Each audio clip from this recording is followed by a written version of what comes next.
কুত্তা দিয়া বিরিয়ানি পাকাইয়া এক চান্দাবাজে দাওয়াত দিয়ে আইনা ভরপুর খাওয়াইছি। এবার খাওয়ার পরে চান্দাবাজ ঠেকুর তুলতেছে।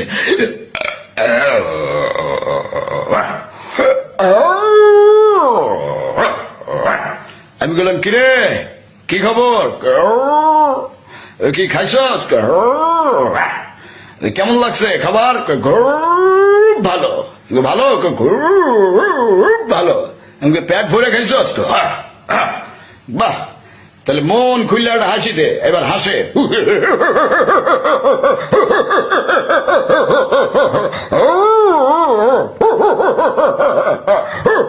বললাম থাম থাম থাম, তো ভাই খাওয়াইছে, বাইরে এবার একটা থ্যাংক ইউ দেখো, থ্যাংক ইউ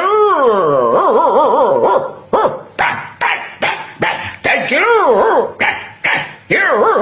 আমি বললাম ঠিক আছে যা এবার কর। আপনারাও আপনাদের এলাকার যেসব চান্দাবাজ এদের জন্য কুত্তা জবাই করে কুত্তা দিয়া বিরিয়ানি পাকাইয়া দাওয়াত দিয়া ইচ্ছে মতো খাওয়াই দেন।